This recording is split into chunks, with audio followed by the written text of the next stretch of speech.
Buenas tardes, señores alumnos. Eh, Estoy dando un tiempo, unos minutos más para que se integren sus compañeros, ¿no? Felicitaciones a los que han estado a la hora exacta. La programación era 2:40. Le da unos minutos más para que se sigan integrando sus compañeros. El tema de hoy día, la teoría, para empezar la parte de neumología, se me ha comentado la teoría sobre neumonía intrahospitalaria, ¿no?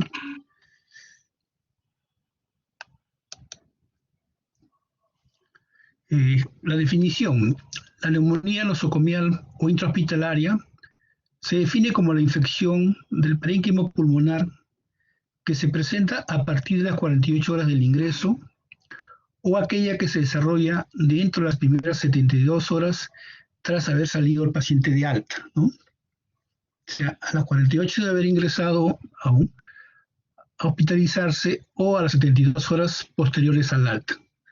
Esta es la definición para una neumonía intrahospitalaria. Se reconocen dos subgrupos de neumonía intrahospitalaria, ¿no? Una temprana, la otra tardía. Aquí puede variar los días, ¿no? Para unos, son literaturas, algunos consensos consideran que la temprana es antes de los 5 días y tardía o mayor a 5, ¿no? En este caso, acá en esta presentación, ¿no?, manifiesta lo siguiente. ¿Cuándo es temprana? Cuando aparecen en los primeros días de ingreso, ¿no? Los síntomas aparecen en los primeros días de ingreso. Se manifiestan entre menos de 4 y 7 días.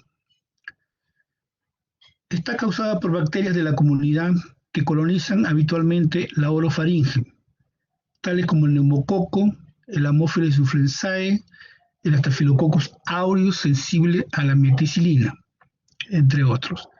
En relación al subgrupo de tardía, es cuando se desarrolla después, digamos, los 7 días, y como le digo, para algunos es después de los 5 días, y está causada por patógenos hospitalarios que colonizan la orofaringe durante el ingreso. O sea, tenemos una temprana y otra tardía, ¿no? Neumonía intrahospitalaria temprana y otra tardía. Más o menos el resumen sería que la temprana todavía, pues los gérmenes son los con los que llega el paciente, ¿no?, a hospitalizarse.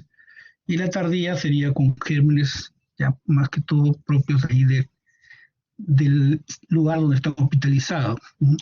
Cada lugar de hospitalización tiene su propia patología, ¿no? Los pacientes que más se puede complicar desde el punto de vista respiratorio son los hospitalizados en áreas de medicina, muy diferente a lo, por decir globalmente o generalmente a los que están hospitalizados en cirugía, por otro motivo, ¿no?, dentro de las neumonías hospitalarias en sí. Y no son las únicas, digamos, infecciones nosocomiales que pueden ¿no? Son no solo la neumonía. Ocurre lo más común dentro de las infecciones hospitalarias, tenemos problemas urinarios, ¿no? Porque casi la mayoría de pacientes hospitalizados, sean quirúrgicos o por problemas médicos, ¿no?, se les coloca una sonda, generalmente, principalmente sonda Foley, ¿no? Y hay otros pacientes que pueden requerir, por decirles, sonda nasogástrica, que también va a repercutir o puede en algún momento dar un problema de unas infecciones intrahospitalarias, ¿no? También ya se va a ver más adelante que no solo son por dispositivos, tales como catéter, ¿no? En cuanto a respiratorios, generalmente uno nebuliza o hay pacientes que usan oxígeno, que pueden ser, son medidas terapéuticas, ¿no? Pero que pueden tener sus efectos adversos, sus complicaciones, que vamos a ir viendo en el transcurso de la clase. La neumonía nosocomial adquirida en la unidad de cuidados intensivos es aquella que se presenta a partir de las 48 horas del ingreso en dicha unidad o en las primeras 72 horas tras el alta. Generalmente los pacientes que se hospitalizan o son llevados a unidad de cuidados intensivos por algún motivo, ¿no? Una vez que superan ese motivo, esa causa de que se hospitalizan, salen de alta, ¿no? Entonces, hay pacientes quirúrgicos, por decirle también, que ingresan ahí en UCI por algún motivo, digamos, por una hemorragia, una descompensación, ¿no? Por problemas de bulimia, lo estabilizan en las UCI y luego sale de alta, ¿no? Al salir de alta, si el paciente en el servicio que va de destino donde estuvo, entonces si en las 72 horas, ¿no?, tras el alta de ahí de UCI hace una neumonía, se considera como intrahospitalaria. Pero como lo digo, los quirúrgicos son lo menos probables que tengan estas infecciones respiratorias. La neumonía asociada a ventilación mecánica se entiende como la neumonía que se presenta en pacientes con asistencia ventilatoria mecánica a través de un tubo endotraqueal o cánula de traqueostomía, después de un periodo mínimo de 48 horas de intubación. Acá en esta foto podemos ver, ¿no?, paciente que está con tubo, ¿no? No podemos ver el ventilador por la calidad de foto. También vemos acá una cosa blanquita que es la sujeción del tubo orotraqueal. Las intubaciones pueden ser por orotraqueal y algunos por nasotraqueal. Y se menciona también traqueostomía cuando pacientes traqueostomizados, mayormente cuando el paciente tiene una estancia prolongada, el uso del tubo orotraqueal puede tener 10, 14 días, evaluando el médico intensivista, determina de que el paciente va a requerir ventilación mecánica prolongada, entonces se adopta por hacer una traqueostomía, que también favorece la ventilación del paciente, pero a la vez, como estamos viendo, puede ser una causa de una infección hospitalaria, ¿no?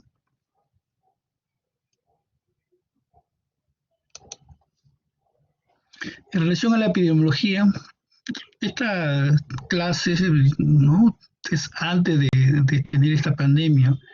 La incidencia de las neumonitis hospitalarias probablemente ha aumentado, ¿no?, según uno escucha, por la cantidad de pacientes que están en UCI, por la falta de camas, ¿no? Entonces, la incidencia de neumonía hospitalaria debe haber aumentado, ¿no? Para este tiempo, antes de pandemia, la incidencia era de 5 a 10 casos, ¿no?, por 1000 ingresos hospitalarios. Y es de 6 a 20 veces más frecuentes en los pacientes que reciben ventilación mecánica. O sea, todos los pacientes que reciben ventilación mecánica están más expuestos a los que no reciben. En cuanto a ventilación mecánica, tenemos generalmente dos tipos, una invasiva y una invasiva. Indudablemente que la invasiva, al colocársele un tubo orotraqueal o un nasotraqueal, la incidencia va a ser mayor que las no invasivas, porque la no invasiva generalmente se coloca una especie, puede ser bucal, puede ser nasobucal, ¿no?, dentro de las máscaras que se cuentan para hacer la no invasiva. Indudablemente que el tubo es la más invasiva, pues hacer invasiva la presencia de tubo orotraqueal y eso va conectado al ventilador, ¿no? Entonces es más propenso a que haya una infección intrahospitalaria los que están intubados. La neumonía intrahospitalaria es una complicación infecciosa más frecuente en pacientes admitidos a la UCI y afecta a 27% de todos los pacientes en estado crítico. Los pacientes con apoyo a ventilación mecánica por más de 48 horas tienen una letalidad de 20%, de 20 a 25%.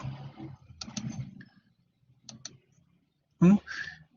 Una letalidad de 20 a 25% y con un porcentaje de 1% adicional por cada día de apoyo ventilatorio. O sea, va incrementando. Conforme tenga más tiempo con apoyo ventilatorio, ¿no?, la actividad va aumentando. Acá lo ponen un porcentaje de un 1% adicional por cada día, ¿no? Cuanto más tenga un paciente en ventilación mecánica, su pronóstico sí va haciéndose más delicado, digamos, ¿no?, más reservado, ¿no? En pacientes con infecciones intrahospitalarias, aproximadamente el 60% de las muertes se asocian con la neumonía y el apoyo ventilatorio, ¿no? El 60%. Su letalidad también incrementa al 76% si hay apoyo ventilatorio. Y es ocasionada a la vez por microorganismos resistentes. En las UCIs son los lugares donde hay más organismos resistentes, ¿no? Entonces, si ya el hecho de estar intubado, ventilación mecánica, conlleva que haya una neumonitis hospitalaria, el problema mayor es cuando la letalidad, la muerte aumenta, digamos, la estadística por la presencia de microorganismos resistentes, ¿no? Cada unidad de cada hospital tiene su propio microorganismo, digamos, ¿no?, que están ahí en las UCIs. Mayormente las UCIs son los lugares donde hay más microorganismos resistentes, comparado, por decirle, con una unidad de intermedio de medicina y comparado con una unidad de cirugía, digamos, ¿no? Dentro de la UCI, cerca del 10% de los enfermos tendrán neumonía. ¿Mm?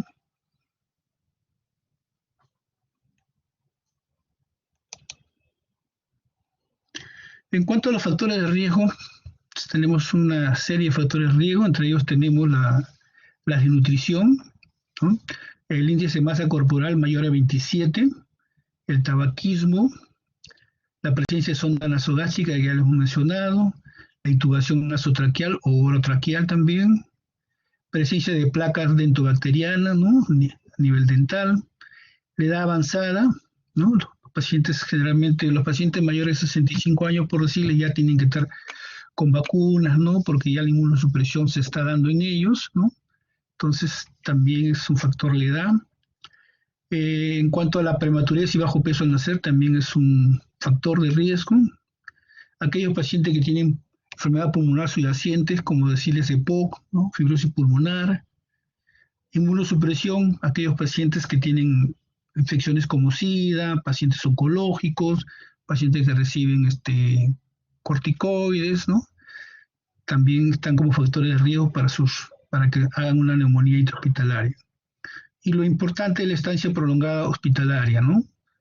Eh, Siempre en el seguro, quizás en otros hospitales, uno batalla para dar de alta a un paciente, ¿no? La familia generalmente aduce que no tiene cómo tratarlos, y es parte de la verdad también, ¿no? Cómo lo manejan en casa. Pero cuanto más tiempo tengan hospitalizados, se hospitalicen, hay más posibilidades de que tengan una infección intrahospitalaria, ¿no? Entonces, eso hay que siempre recomendar al familiar, amigo, que cuando tenga a su paciente estable, generalmente deben retirarlo, estar en casa, ¿no? Una cosa es infectarse en casa, que tiene mejor pronóstico que tener una infección dentro del hospital, ¿no?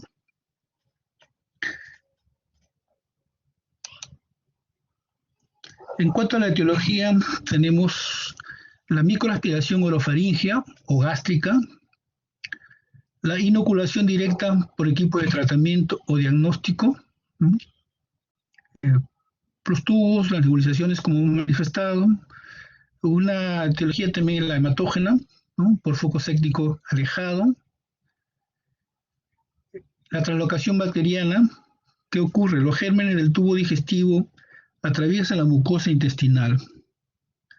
Tenemos 4 etiologías grandes, ¿no? En cuanto a la microaspiración orofaringea o gástrica, ocurre un cambio en la flora orofaringea y gástrica. Aquí tiene un papel importante el ácido gástrico, ¿no? Que disminuye por alcalinización. ¿Qué pasa? A veces abusamos más que todo del omeprazol, la ranitidina, y eso va condicionando, va haciendo una alcalinización, por lo tanto puede estar, digamos, iniciando o siendo propicio para que haya una neumonía intrahospitalaria. Y hemos dicho la presencia de sondas nasogástricas. Generalmente las sondas nasogástricas se colocan también como un medio terapéutico, digamos, a aquellos pacientes que no puedan comer, ¿no? Principalmente en cirugía, generalmente les ponen sonda postoperado de la parte abdominal, generalmente porque necesitamos reposo. Al inicio no les dan dieta a los pacientes, posteriormente ya les dan dieta. Una vez que toleran la dieta, ya pueden sacarle la sonda nasogástrica, ¿no? Tercero, competencia entre la flora anaerobia y los gram negativos, ¿no? Generalmente acá hay el uso, digamos, exagerado a veces de los antibióticos, ¿no? Eso se está viendo, por decirlo ahora, en el tiempo de pandemia, a nivel más que todo ambulatorio, que están asociando muchos antibióticos en los pacientes, ¿no? 2, 3 antibióticos, sin tener indicación generalmente, ¿no? Porque ya ustedes saben que la enfermedad del COVID-19 es por un virus, ¿no? Los antibióticos entrarían ya cuando se demuestre una infección, que también es un poquito difícil a veces determinar. La ventilación artificial colonizada, generalmente por Pseudomonas aeruginosa. La importancia, reitero, del estado nutricional, ¿no? La desnutrición o el paciente obeso, digamos, tiene también su problema. En cuanto a la inoculación directa por equipo de tratamiento diagnóstico, ¿no? Instrumentación de la vía aérea, disminución del nivel de conciencia, la intubación que hemos manifestado, la traqueostomía también que hemos mencionado ya, también la presencia de la sonda nasogástrica, la posición del paciente que generalmente es en decúbito supino, ¿no? Pacientes deben que estar echados en lo posible. Cuando un paciente tenemos hospitalizado, lo que procuramos es tenerlo pues, digamos, semi acostado o un ángulo de 45 grados, digamos, para evitar que se aspire. Normalmente, ustedes saben, hay unas microaspiraciones, ¿no? Pero si el paciente tiene un factor de riesgo, esas microaspiraciones pueden determinar que tenga una infección intrahospitalaria. El uso de humidificadores, nebulizadores y ventiladores, ¿no? Van a tener oportunidad o han visto que cuando se oxigena generalmente, ya sea por cánula, por máscara reservorio, por venturi, tiene que usarse un humidificador, ¿no? Esto es agua, ¿no? Entonces es un factor de riesgo o se puede inocular a un germen, ¿no? Las nebulizaciones y por supuesto los ventiladores, ¿no? En cuanto a la etiología hematógena, puede ser por un foco séptico alejado, ¿no? Debe tenerse en cuenta en sujetos gravemente enfermos, con varios catéteres y sonda, ¿no? Se ha manifestado. Hay focos potenciales, que son focos potenciales de sepsis. En relación a la translocación bacteriana, los gérmenes del tubo digestivo atraviesan la mucosa intestinal, ¿no? Se da esa condición. Entonces, las 4 etiologías de una infección intrahospitalaria, ¿no? Desde el punto de vista respiratorio, que hemos estado viendo, ¿no? En cuanto a la neumonía nosocomial, en cuanto a incidencia, digamos, si es viral, por hongos o bacteriana, generalmente es por bacteria en un 80-90%. De origen viral es un 5 a 10%. Fúngica o micótica es menos de 1%. Dentro de las bacterianas tenemos que en un 50-70% puede ser por gérmenes gram entéricos, en un 15-30% por estafilococo aureus, en un 10-30% por anaerobios, en un 10-20% por un Haemophilus influenzae y el menor porcentaje que no se ha tabulado acá es el Streptococcus pneumoniae. En las neumonías nosocomiales severas, los gram negativos y la Pseudomonas aeruginosa y el Acinetobacter spp ocupan un lugar preponderante. Eso se refiere a las neumonías severas. Estos gérmenes se están aislando en los pacientes que están en ventilación mecánica, que son llevados a ventilación mecánica por insuficiencia respiratoria, por problema de COVID. Por eso les estoy manifestando que probablemente la incidencia esté desde el año pasado en aumento, ¿no? A más pacientes en ventilación mecánica, más posibilidades de que se infecten, ¿no? Que hagan una neumonía nosocomial y entre eso severa, ¿no?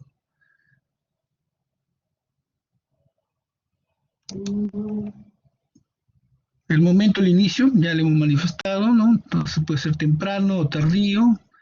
En relación a temprano, el inicio temprano están los gram negativos, el Haemophilus influenza, el Staphylococcus aureus sensible, el Streptococcus pneumoniae. Dentro de los gram negativos tenemos la Escherichia coli, ¿no? La Klebsiella pneumoniae, Proteus y Serratia. Esos son los gérmenes en relación a origen temprano. En relación al inicio tardío, tenemos el Acinetobacter spp, la Pseudomonas aeruginosa y el Staphylococcus aureus metilo resistente.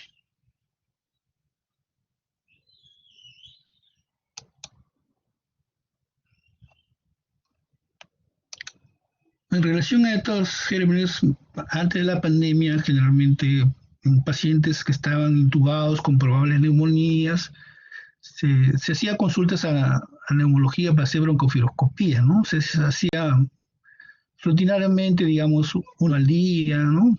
O cada 2 días. Esto también ha cambiado porque para ahora hacer un procedimiento, pues, con esto del COVID, uno que los, digamos, neumólogos, por decirles, de la Almenara más están dedicados a horas COVID, ¿no? procedimientos recién están reiniciando. Entonces, al no haber neumólogos que hagan las broncofiloscopías para hacer diagnóstico, también muchas veces por falta de EPP no lo están realizando, o por las medidas de bioseguridad no se están aislando gérmenes, ¿no? Lo ideal es siempre, aparte de que uno por incidencia ve que germen está en una UCI, lo ideal es siempre tener la muestra y, digamos, cultivarlo, ¿no? Y hacer la sensibilidad respectiva para un tratamiento adecuado. Esto está, digamos, traslocado, en este momento no se está dando por las condiciones que les digo, entonces todo el tratamiento generalmente es empírico, ¿no?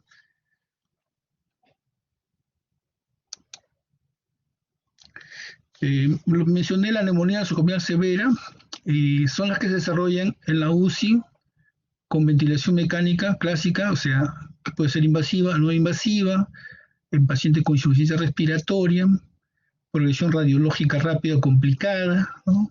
A veces en 24 o 48 horas la imagen radiológica que se tenía un inicio, hay una progresión radiológica, cuadro de sepsis severa, paciente en choque, con uso de vasopresores por más de 4 horas, oliguria, paciente con insuficiencia renal.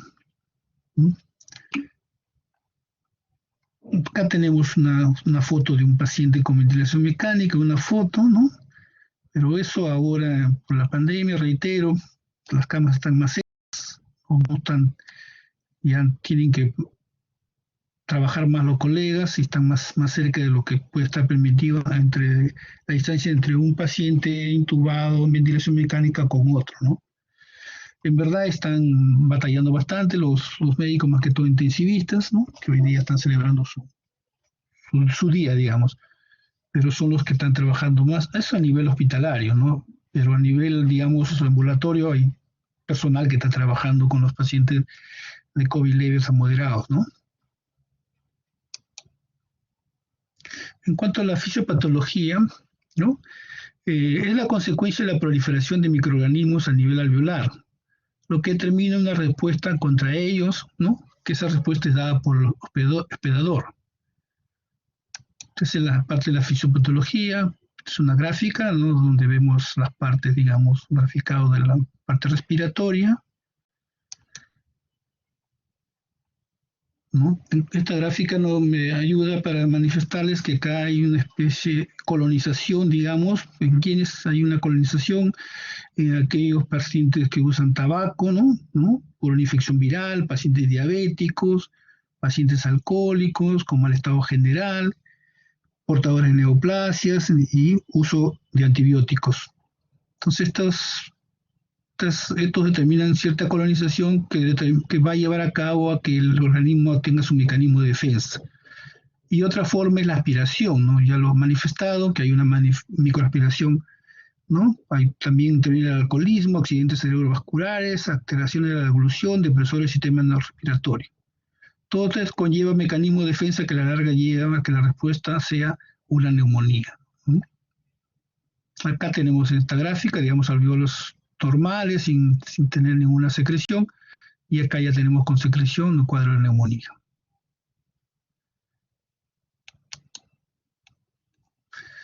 ¿Qué ayuda para el diagnóstico, ¿no? Podemos solicitar nuestro cuadro hemático, generalmente uno ve el hemograma, el PCR, ¿no? Que nos ayuda a ver si es un proceso inflamatorio, la procalcitonina que nos puede indicar gravedad, hemocultivos, que el rendimiento es poco, ¿no? Si hay presencia de catéter, se hace cultivo de catéter, si el paciente tiene una sonda Foley también, ¿no? Buscando un foco infeccioso, podemos pedir un gran cultivo. El detalle está que cuando ya está intubado ya es un poco dificultoso conseguir el gran cultivo, ¿no? Además, pacientes que están en la UCI generalmente ya están con antibiótico, ¿no? Ya están con antibiótico. Algunas pruebas específicas, de acuerdo a lo que criterio del intensivista, la radiografía de tórax, ¿no? Si hay la posibilidad de hacer una tomografía, se hace, pero y si no con una radiografía se ayudan. Generalmente en UCIs hay sistemas de radiología portátil que les ayuda bastante en ellos. Estos son los análisis que podíamos pedir, y lo básico, dentro de los exámenes auxiliares también es básico la radiología, ¿no? Que dice que 2 o más series de radiografía de tórax con al menos uno de los siguientes, ¿no? Nos da diagnóstico. Un infiltrado nuevo o progresivo y persistente. Que evidenciemos una consolidación, que evidenciemos una cavitación. Entonces, eso nos ayuda al diagnóstico. También los signos y síntomas, a la vez que el laboratorio, como les he mencionado, menciona al menos uno de los siguientes para el diagnóstico. Fiebre mayor de 38 grados, sin otra causa conocida, ¿no? Sin el tener foco evidente de una patología diferente respiratoria. La presencia de leucopenia menor de 4.000 o leucocitosis mayor de 12.000. Para los adultos 70 años o más, los cambios de estado mental sin otra causa reconocida, ¿no? Entonces, eso nos determina, nos ayuda a pensar en una neumonía. Y también por lo menos dos de los siguientes: nueva aparición de esputo purulento, o cambio en las características del esputo, o incremento de las secreciones de vías respiratorias, o aumento de la necesidad de aspiración, ¿no?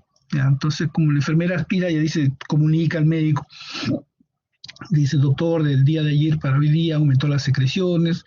Puede ser que no solo que cambien de color, sino que la cantidad aumente y ya nos está indicando que hay un problema, ¿no? Puede haber una aparición o empeoramiento de la tos, o disnea, o taquicardia. A la ocultación evidenciar estertores bronquiales.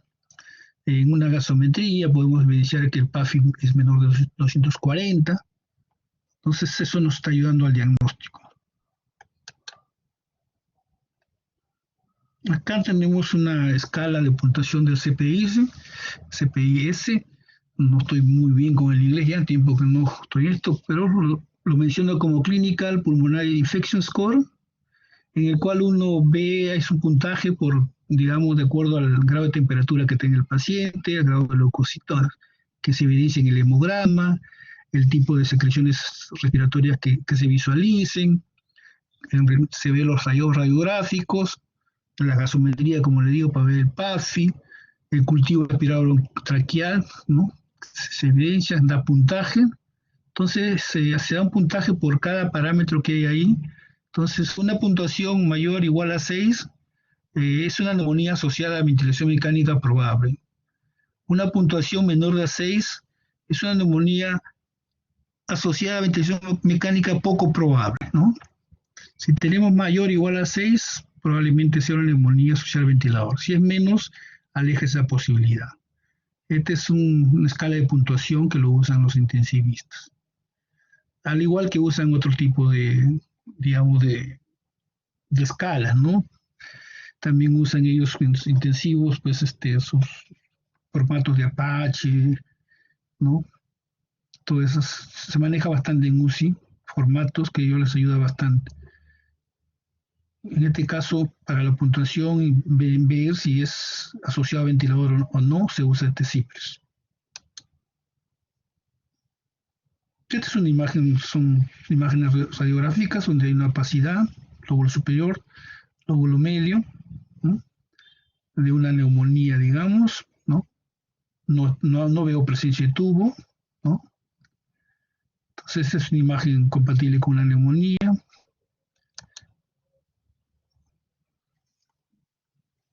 En cuanto al tratamiento, va a depender de muchas cosas, ¿no? El tratamiento va a depender del enfoque que le demos, va relacionado en cuanto a si determinamos que es tardío, ¿no? Que es temprano, si hay factores de riesgo, ¿no? Por la edad, si hay gravedad o no hay gravedad.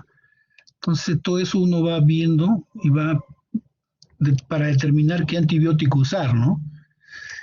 Acá en este caso, cuando es una neumonía nosocomial no asociada a ventilador, no grave, que es precoz, lo considera menos de 5 días, en pacientes sin factores de riesgo, recomienda cefotaxima 150 miligramos por kilogramo por día cada 8 horas. Y considera la posibilidad de agregarle amicacina. Amicacina a 22.5 miligramos por kilogramo por día cada 4 horas. Esto se agregaría en caso de sospechar bacteriemia. ¿Ya?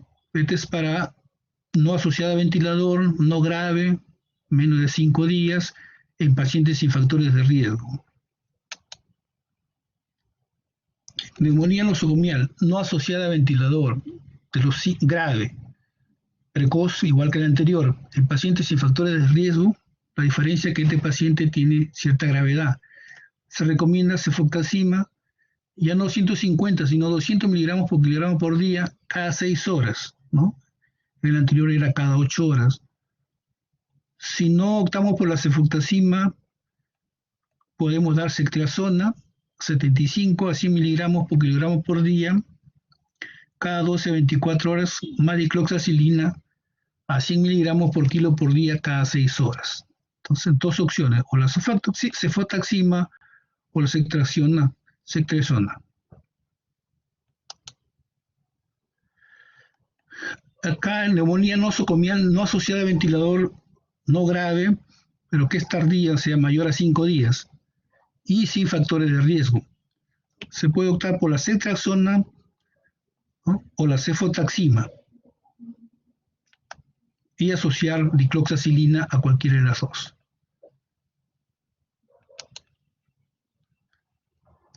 En neumonía nosocomial no asociada a ventilador no grave en pacientes con factores de riesgo, tanto precoz como tardío, aquí lo que predomina es que haya factores de riesgo, se recomienda cefepime, 150 miligramos por kilogramo por día, cada 8 horas, más amicacina.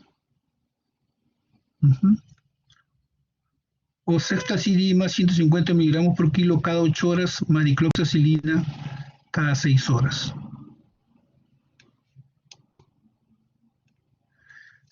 Neumonía nosocomial no asociada a ventilador grave, precoz o tardía en pacientes con factores de riesgo, ¿no?, o tardía en pacientes sin factores de riesgo. ¿Qué recomiendan? La opción 1, cefepime, 150 miligramos por kilogramo por día, cada 8 horas, más amicacina, 22.5 miligramos por kilogramo por día, cada 24 horas. O la opción 2, que ya es el meropenem, 120 miligramos por kilogramo por día, cada 8 horas, más amicacina, 22.5 miligramos. Acá viene la parte de neumonía asociada a ventilador, si es precoz. En pacientes sin factores de riesgo y sin componente séptico grave, se puede usar la cefotaxima o la ceftriaxona, ¿no?, o asociada a una penicilina resistente como la dicloxacilina. Esto es en relación a pacientes con ventilación mecánica. Comúnmente usan más ceftriaxona. En neumonía nosocomial asociada a ventilador tardía, en pacientes sin factores de riesgo y sin componente séptico grave, la ceftazidima, 150 miligramos por kilo cada día, cada 8 horas, más dicloxacilina.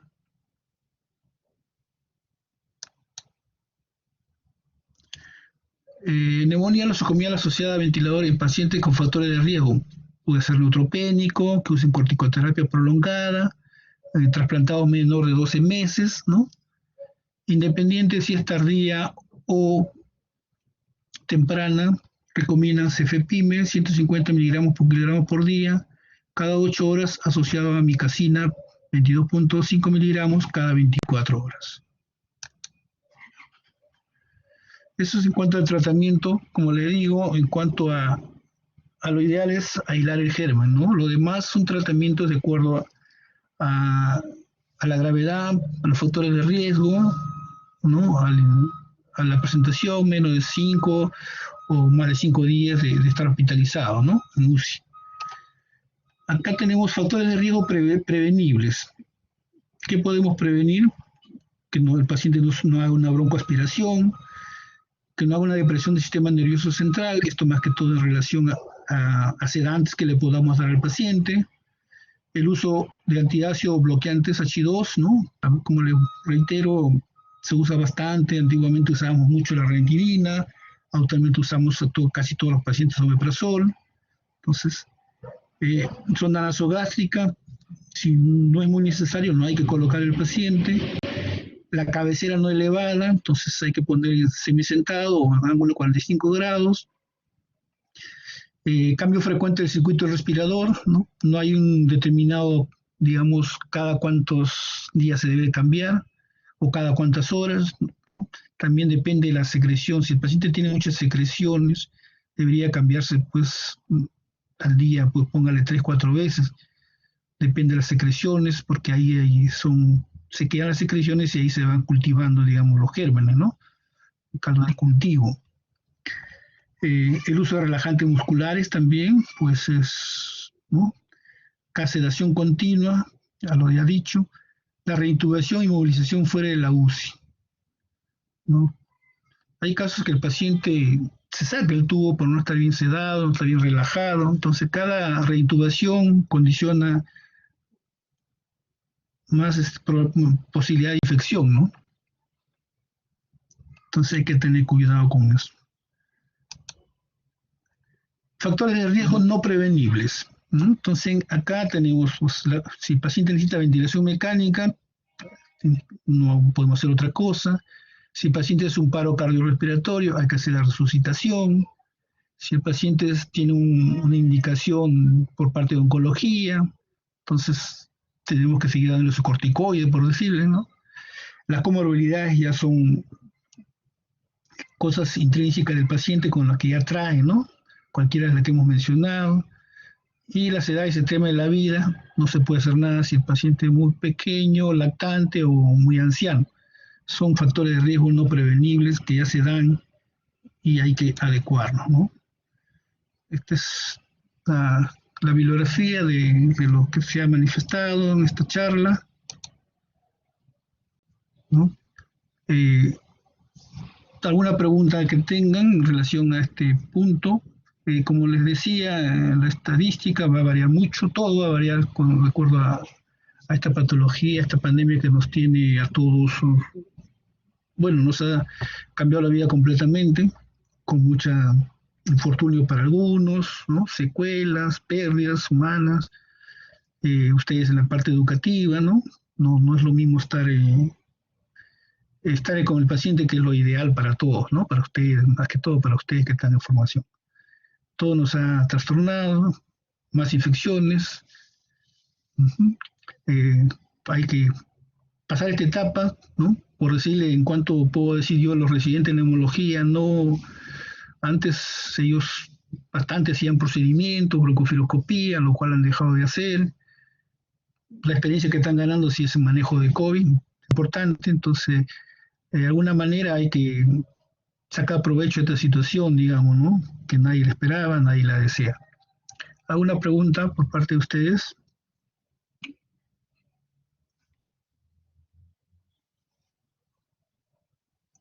La traqueostomía, bueno, dentro de la parte respiratoria, la traqueostomía se hace cuando tenemos un paciente con ventilación mecánica que está intubado, con intubación, por decirle, intubación prolongada, ¿no? La intubación para algunos, que el tubo permanezca, por decirle, 10 días, 14 días, está indicado, ¿no? Entonces, si vemos que es un paciente, por decirle, con un accidente cerebrovascular, por darles un ejemplo, que va a estar, pues, 3 semanas, 4 semanas, o vemos que no va a salir del ventilador, se acude a la traqueostomía. ¿Cuál es la finalidad? De que el tubo orotraqueal que permanezca en la tráquea no le haga daño, porque les produce estrechez, ¿no? Si bien es cierto, el foco que es, o el condicionante que es el tubo, pasa ya a la parte de traqueostomía, porque ya es una invasión que se hace a nivel de piel subcutáneo y es una vía de entrada para gérmenes, ¿no? Sí. Es la indicación de traqueostomía dentro de la ventilación mecánica, digamos, ¿no? Porque hay indicaciones de traqueostomía de otro tipo, digamos, a nivel de cabeza y cuello, ¿no? En caso de que el paciente no tenga problemas altos de vías respiratorias.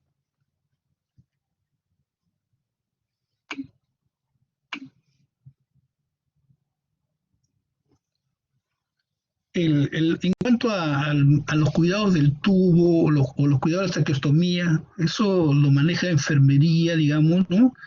El detalle está en que yo he tenido oportunidad de ver los tubos orotraqueales, generalmente uno los ve, digamos, limpios, pero si llegamos a sacar un tubo ya por muchos días que tenga, póngale 10 días y hay que cambiar tubo, uno saca el tubo y adentro del tubo y hay una capa, ¿no? De lo que va del sedimento, digamos así, y lo va concéntricamente va disminuyendo la luz, ¿no? Entonces, en cuanto a aspiración del tubo traqueal o manejo, enfermería está encargada, tiene, por decirle, tiene una sonda para aspirar secreciones bucales o, digamos, faringias, y tiene una sonda para aspirarse el tubo traqueal. Es diferente, ¿no? Al igual sería para la traqueostomía. Ellos tienen una sonda para aspirar pacientes con traqueostomía. Y la gástrica siguen usando la parte. ¿Mm? Detalle están a veces que dentro del mismo lugar donde están los pacientes, pues hay, como digo, gérmenes, ¿no? Nosotros, antes de esta pandemia, teníamos pacientes con Acinetobacter. Se llegó a determinar que eso estaba en el agua, ¿no? ¿Qué pasa? Tienen que usar agua destilada para aspirar, ¿no? O lavar el tubo, y a veces están muchas horas y había problemas. ¿Mm? Esos son cuidados de enfermería, pero basta que ya esté invadido la vía aérea, ya hay un condicional. Y después ya viene el manejo, ¿no? Del tubo, no solo el tubo, la traqueotomía, a veces el paciente sin necesidad que tenga tubo hay que nebulizarlo, ¿no? Y generalmente no se descarta el nebulizador, la máscara de nebulización, se guarda, ¿no? Se pone en una bolsita de plástico y se usa seguido, ¿no? Para el paciente. Lo ideal sería descartarle todo, ¿no? Para no rehusar.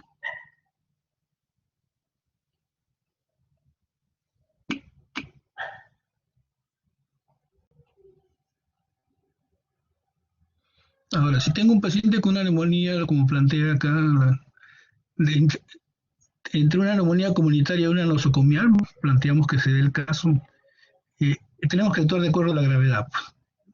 Entonces, tratar la que te da la intrahospitalaria, la que el pronóstico le ensombrece, digamos, ¿no?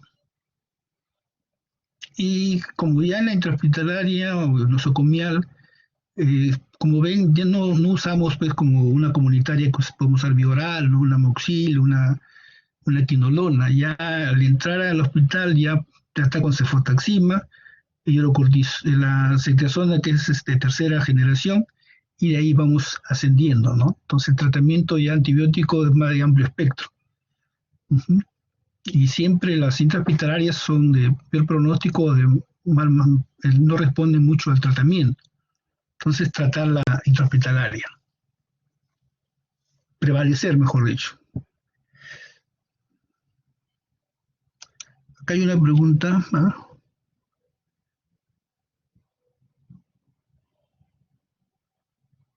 En cuanto a la escala de factores de riesgo que menciona Anahara, es todos los factores de riesgo, como le digo, en SCPI-6 van viendo si el paciente tiene neumonía intrahospitalaria con respecto al ventilador, ¿no? Sí.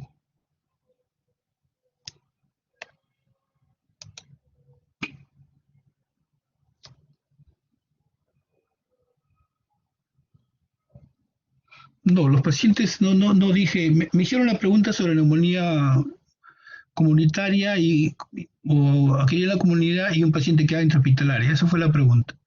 Pero los antibióticos generalmente no están indicados, depende del paciente, ¿no? Ingresan por patología tal determinada y se da un antibiótico de acuerdo a la patología. Como le digo, hay pacientes de cirugía posoperados que pueden hacer una neumonía, si por decirle los nebulizan, ¿no? El meropenem es un poquito, si no mejora el paciente por sí con cetrazona o no hay esa posibilidad, y de acuerdo al riesgo ya pueden usar el meropenem. El detalle está en que ustedes tienen que ir viendo, también he escuchado, sí, y es la realidad, que de acá a un tiempo la resistencia a los antibióticos va a ser un problema mundial, porque estamos usando, nos, digamos, en vez de dar una cetrazona, nos vamos al meropenem, el artapenen, y eso va condicionando resistencias. Entonces, se ve venir que va a haber problemas en cuanto a resistencia a nivel mundial por el uso indiscriminado de antibióticos. Por decirle, yo tengo cierta edad, ¿no? Nosotros cuando comenzamos salió la ciprofloxacino, la idea era usarlo para tuberculosis, ¿no? Entonces, por ahí estaba encaminado. Pero ¿qué ocurrió? Se comenzó a dar para todo tipo de problema respiratorio alto, o neumonía, digamos, así muy seguido. Ya con el tiempo, cuando uno, dentro del esquema de resistencia, daba ciprofloxacino, ya venía la sensibilidad que era resistente. Actualmente ya no usamos ciprofloxacino en los pacientes con TB drogo resistente. Ya se está optando o por la moxifloxacino o por el levofloxacino. Entonces tenemos problemas con el uso indebido o a veces por premura de antibiótico. Yo tengo oportunidad, un par de pacientes, digamos, por teleconsulta que me hacen, pacientes con COVID, por decirles que, bueno, si bien se están desaturando, entonces requieren oxígeno, que es lo primero cuando un paciente con COVID baja su saturación menor de 92, es más el oxígeno más que el antibiótico. Pero ¿qué pasa? Hay colegas que están dando, como menciona acá la pregunta sobre el meropenem, están dando en casa hasta penem. Entonces, ¿qué ocurre viendo ahí el paciente? Bueno, si bien tiene fiebre, tiene un hemograma con leucocitosis, pero no hay desviación izquierda, lo que me indica que todo es efecto del virus, ¿no? Entonces, no solo dan meropenem, sino lo asocian a algunos colegas, están asociando, más que todo colegas nuevos que creo que son venezolanos, le dan meropenem, le dan levofloxacino y hasta vancomicina para que administren en casa. O sea, ahí se está usando mucho el antibiótico y con el tiempo, como les digo, se ve una resistencia a los antibióticos a futuro no muy lejano que vamos a tener evidencia. El antibiótico, como se dice, no es profiláctico. En cuanto a secuelas de la neumonía, sí, dentro de las neumonías comunitarias no hay mayor problema. Dentro de las neumonías hospitalarias, por ejemplo, tampoco. Si tratado con antibiótico adecuado, salen de la neumonía. Las secuelas que pueda dejar, por ejemplo, más que la neumonía bacteriana, es consecuencia del virus, digamos. En este caso, si hablamos de pandemia, ¿no? Del COVID-19, que da secuelas en algunos fibróticas. Hasta ahora no he visto algún tipo de fibrosis pulmonar específicamente, pero sí he visto también tres personal de la Almenara con que después de 2 a 3 meses han quedado limpios sus pulmones. Y la verdad que se han alegrado ellos mismos también. Como también hay pacientes que están ahorita pues, todavía con secuelas. Las secuelas también llegan a insuficiencia respiratoria. Si tengo un paciente, como planteas, con desviación izquierda, ¿está hospitalizado? Sí, hospitalizado sí se está usando antibiótico. Por decirle, están aislando también lo que ya he mencionado, ¿no? La Acinetobacter es lo que más están encontrando. Pseudomonas y Acinetobacter. Y ahí está indicado el antibiótico, está. Lo administran los intensivistas. Sí, lo están administrando. Pero para el virus, el antibiótico no le hace nada. Eso ya tiene que estar bien, bien demostrado. Ahora, si bien es cierto, no sabemos cuándo difícilmente cuándo pasa a ser bacteriana una neumonía viral, ¿no? Entonces eso nos hace a veces usar antibiótico. Pero si, por ejemplo, tenemos un paciente ambulatorio que pensamos que se está infectando, démosle un antibiótico, pero no pues así pasarnos, ¿no? De darle uno de tercera, cuarta generación. Hay que manejar con premura. No todo es antibiótico.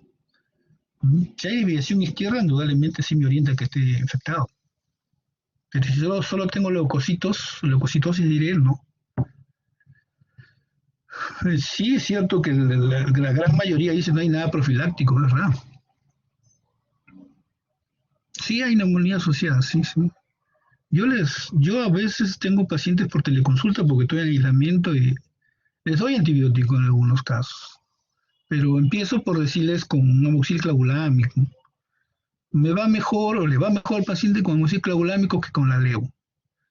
Si ya con la amoxil clavulámico no me mejora, el paciente entra a desaturar, y cuando desatura el paciente, lo más básico que darle medicamentos, cualquier medicamento que nos digan para el COVID, es oxígeno, ¿no? Si me llama un paciente y me dice, doctor, tengo COVID, saturo 90%, quiero que usted me indique ampollas para mejorar. Lo primero que le digo es, señor, usted tiene que hospitalizarse. Acude a emergencia. Y ya fui a emergencia, me regresaron, porque también es cierto. Consiga usted su oxígeno. Si usted consigue su oxígeno para su casa, sea un concentrador, sea un balón, usted me contacta y yo le apoyo con la parte, digamos, médica, ¿no? Ya sea ahí, sí, ya cuando está en insuficiencia respiratoria o está en hipoxemia, hay evidencia de una insuficiencia, hay que darle podemos usar dexametasona, metilprednisolona, pero primero con el oxígeno. La gente que ya ha tenido supervivencia en esta segunda ola es porque han conseguido oxígeno, más que por la medicina, más que por el antibiótico, más que por la enoxaparina. Sin oxígeno, la gente se moría. Y como se dice, el paciente está tranquilo muchas veces y le toman la saturación y ahí recién evidencian de que hay una hipoxemia. Entonces el oxígeno es básico para que se recupere el paciente, para que no tenga secuelas.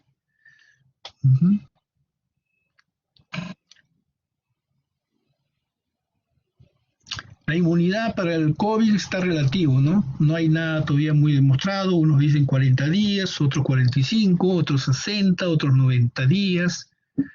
No hay, digamos, algo así ya que se diga, esto es.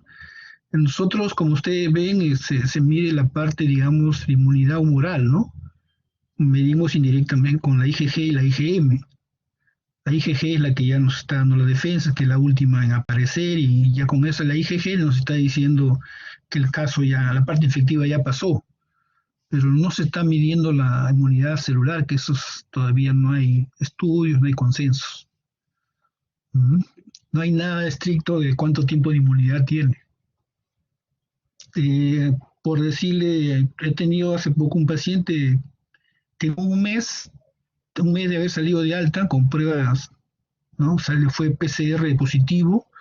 Después de un mes se hace una nueva prueba de PCR y le sale positivo. Entonces le pregunta al paciente qué síntomas tiene. Me dice, doctor, estoy tranquilo, no tengo nada. Bueno, señor, entonces le sugiero que se haga una prueba, como esta prueba se hizo en la Seguridad Social, le sugiero hacerse una prueba pues afuera, ¿no? Porque también tiene que ir con clínica, ¿no? Si no hay clínica, entonces hay que dudar porque las pruebas tampoco son 100% seguras, ¿no? Hay falsos negativos, más que falsos positivos, hay falsos negativos. Entonces, si tengo un paciente PCR positivo sin clínica, como le digo, no le doy tratamiento porque el tratamiento sería sintomático, de todas maneras tengo que indicarle el aislamiento de los 14 días, ¿no? Que está recomendado por MINSA, pero también que se asegure con otra prueba, pues, ¿no? Porque sin clínica, ¿no? Pero como le digo, al ser positivo, pongámosle que sea cierto, no puede exponerse o exponer a más gente, no tiene que aislarse mientras tenga ese positivo.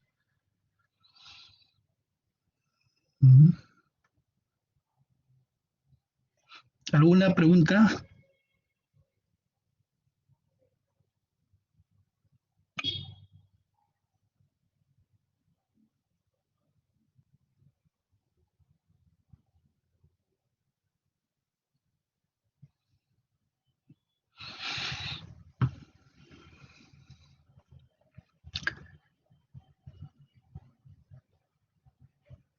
Si no hay preguntas por parte de ustedes, doy por terminada esta clase teórica, ¿verdad? Hasta luego, jóvenes. Gracias, doctor.